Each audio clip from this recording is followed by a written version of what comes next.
Hey everyone, welcome back to the channel. Today we have another movie series for you guys. Today I'm bringing you guys Beauty and the Beast.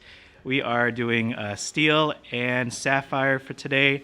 This is going to focus a lot on the Belle package, trying to quest up and ink to 10 lore so that she could pretty much quest for 5, 6, depending on the cards and the game state. So it's a really fun deck. We're going to just go straight into it and see what I run. So we're going to start off with the 1-cost ink cards. We got 4 Captain Hook. Basically, the idea is to kind of clear the board early game and trying to trade early so that you could kind of ramp up and you could play your bigger bombs later on in the game.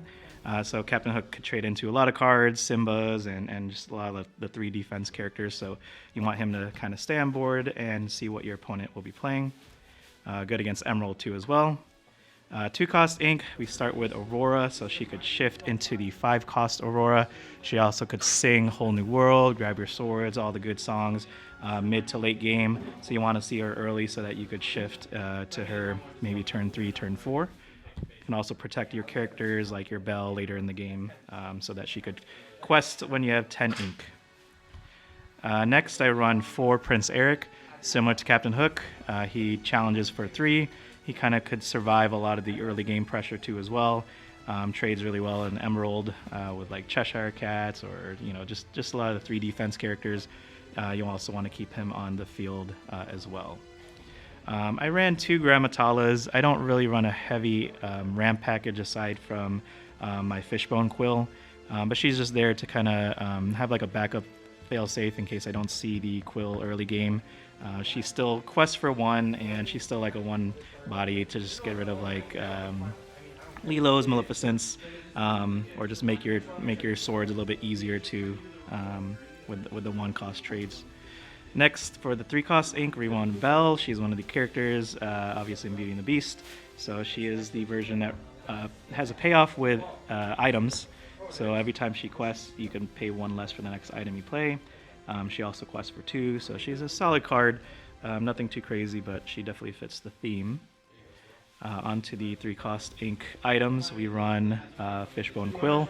This is like your main ramp card. You want to see this early. You want to see this turn 3 so that you could kind of ramp 1 per turn, and then also tap this so that you could charge another ink so that you could get to your 5 ink early, or you could start using Whole New Worlds early as well with Aurora. It's a very good card, really important to see early game.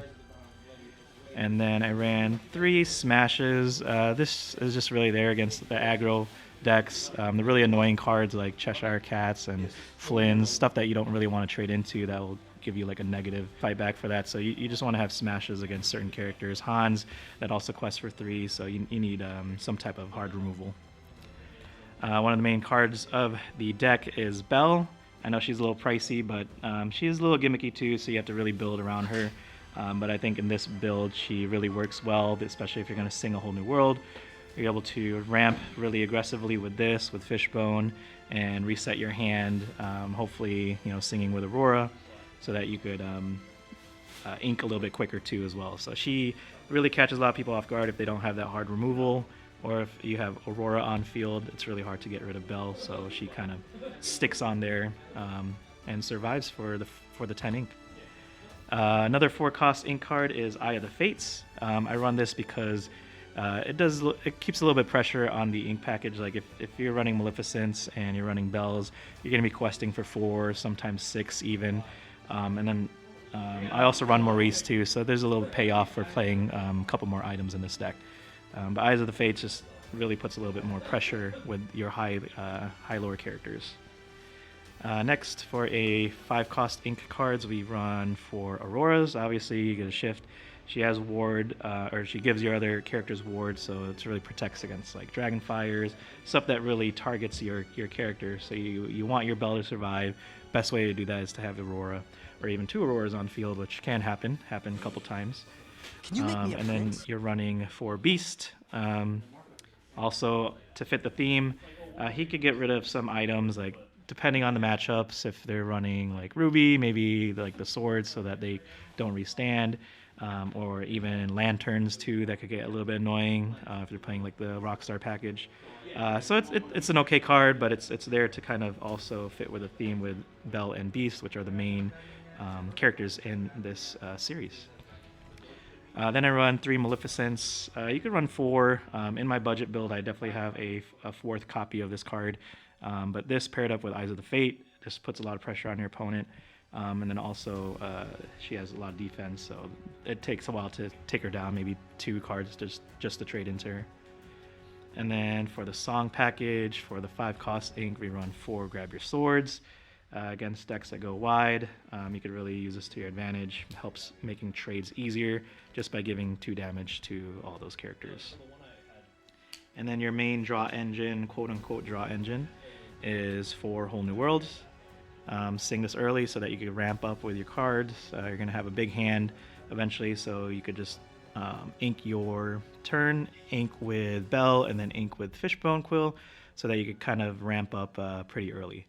So that's the whole idea, and also depending on your opponent, if they're playing like I don't know, Amber Steel deck that draws like 1,000,000 cards per turn, it could also ruin their stuff. It could also ruin maybe some Emerald if they have like Cusco, you know, that they're gonna drop the next turn. So it could backfire on you too, but for this kind of build, it should help you more than hurt you. And then I run 3 Let It Goes. You could also run 4 if you want, but it's just space reasons for this. You could also sing this as well. It's one of your few hard removals in this deck, which you do need because Sapphire Steel doesn't have like a hard direct like removal. So this build kind of plays those. Then I run 3 Maurice, just to fit in with the theme as well. Of course, Maurice, the world famous inventor. He benefits off you playing some items, and I can't wait to try him out in the next set too with more item support.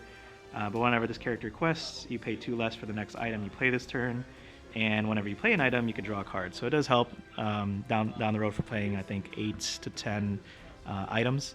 You're able to replace it after you're playing the ink, or after you're playing the item, and then you could kind of slowly build a hand from there. And it does have 7 defense, 7 health, so it's really hard to take down. Most of the times, your opponent just kind of keeps them there. Not too big of a threat for your opponent to kind of waste cards on, but it's good enough for you to keep your synergy with your items. Then I run 3 Tinkerbells. She's just great just overall. I don't run the small Tinkerbell because they're really ramping, so you could kind of pay 6 for her. And that's not like the main strategy in this deck anyways, but she does synergize with your Grab Your Swords. She could just deal direct damage to your opponent, and she could clear a board pretty much. And for Steel, I think you gotta run her. And then the last 4 cards in the deck is Hades. He's another direct removal. Like he's so good. You could bring him early, turn 5, turn 6 when you're ramping up, and just get rid of like those 3 lore characters or just really annoying cards, Stitch, Rockstar, things that kind of facilitate other cards in the matchup. So he's really good. He's your main removal to help you kind of clear the board so that you could have your Belle to quest with 10 ink. So yeah, that's the main idea of the deck. Clear board earlier, try to ramp up mid-game, and then drop your Bells and Auroras and kind of quest for 5 or 6, depending if you got some items or not. I'm going to go ahead with the budget build, which I think is a little bit more friendlier for a lot of the casual players. I try to make these builds as competitive as possible so that you could try it out at your locals or even for fun when you guys are playing with your friends. I think the budget-friendly build is also really fun too as well. You're going to take out a lot of the expensive cards, obviously like Hades, Bells, and then you're going to go with more like a ramp package for your 3 lore characters. So I run 2 more Grammatalas so that I could aggressively go up the chain with your ink. I also run 3 Beastmeres because you may or may not have the Whole New World package, and it might not be good because you don't have the Bells to ramp up with. So this kind of combination of colors don't really draw too much. Sapphire and Steel doesn't really have too much draw power, so you have a lot of low hand size. So you need some cards to kind of help you facilitate the draw engine. So Beastmere I think is a good replacement for Whole New World. If you want to go again aggressively with the ramp package, you have choices like One Jump Ahead or Mickey Mouse, just so you could get ahead of the lore game. And you'll need these because I'm also playing a funny top-end card. I guess not too funny, but should be expected. You also have Flounder too as well. Flounder is another 1-drop that you could see earlier. I only run 4 1-drops, which is Captain Hook. So if you want a more early game, you could have Flounder to trade in early for all that stuff. Another Maleficent, like I said, and another Let It Go, just to kind of fix the ratios. And since you don't have like those late game cards, you're gonna play some high lore characters like Mufasa. Cheap card. A lot of these cards are like in the cents, so it's very affordable. And then to top it all off, Tamatoa, baby. Why not? You're playing items. You're playing Maurice. You could play a couple items and just boost his quest. So he's kind of similar to like Belle, but not as strong. But I think in the next set he'll also be fun too. So I can't wait to try this deck in the next set and just build on from there. So that is the deck, both competitive and budget. Hope you guys like it. Can't wait to build more in the future. Set 2 is right around the corner. We'll see you guys in the next upload, which would be Frozen. So see you guys then.